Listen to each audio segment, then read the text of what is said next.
Bonjour. Initiation à la gestion de portefeuille.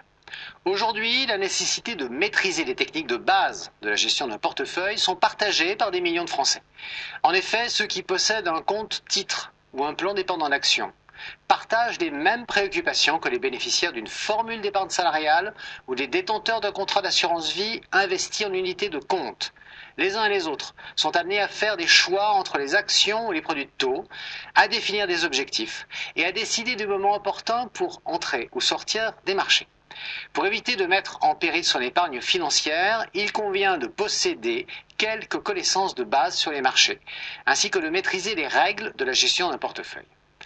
Cette formation va tenter de répondre à ces préoccupations. Nos objectifs pédagogiques sont de vous apprendre comment déterminer vos objectifs de gestion, de vous aider à choisir les véhicules d'investissement en connaissance de cause, de vous expliquer comment constituer un portefeuille et de vous donner les clés pour agir, acheter, vendre, conserver. Plan de la formation. Nous présenterons tout d'abord les grandes classes d'actifs, puis nous effectuerons des comparaisons sur leurs performances respectives. Ensuite, nous nous interrogerons où sont les risques aujourd'hui sur les marchés. Et enfin, nous identifierons les principales règles de la gestion de portefeuille. Nous conclurons notre propos en évoquant la fiscalité. Les grandes classes d'actifs. Derrière cette dénomination un peu pompeuse se cachent en réalité les différentes familles de valeurs mobilières que sont les placements monétaires, ou bien les obligations, ou encore les actions. Aujourd'hui, il est facile pour un particulier d'investir sur de très nombreuses classes d'actifs, que ce soit des actifs financiers traditionnels tels que le monétaire, les actions, les obligations, ou bien de s'intéresser à des actifs physiques tels l'immobilier ou les matières premières comme l'or ou le pétrole.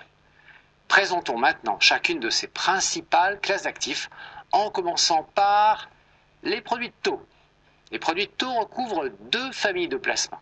Les produits monétaires, dont les taux d'intérêt sont décidés par les banques centrales et dont la durée de vie est inférieure à 1 an. Les produits obligataires, dont les taux sont en grande partie décidés par les investisseurs, la loi de l'offre et de la demande, et dont la durée de vie dépasse 1 an. Les actifs monétaires, ce sont des placements dits de court terme, car ils sont supposés être disponibles à tout moment pour faire face à des retraits programmés ou non. Leur durée de détention recommandée peut être courte sans que leur détenteur ne constate de perte en cas de retrait.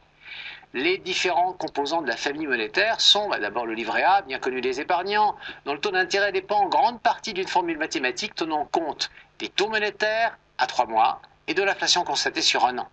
Mais aussi et surtout dans le cadre qui nous intéresse, les bons du Trésor, des titres émis par l'État par l'intermédiaire du Trésor public. Les certificats de dépôt négociable, CDN, qui sont représentatifs d'un dépôt à terme effectué par le souscripteur auprès d'une banque, montant unitaire 152 000 €. Les billets de trésorerie, qui sont des titres de créance négociables à court terme, émis par une entreprise. Ces trois placements, bons du Trésor, certificats de dépôt négociable, ainsi que les billets de trésorerie, se retrouvent dans les SICAV monétaires. Nous venons d'évoquer les actifs monétaires, dont la durée de vie est inférieure à 1 an.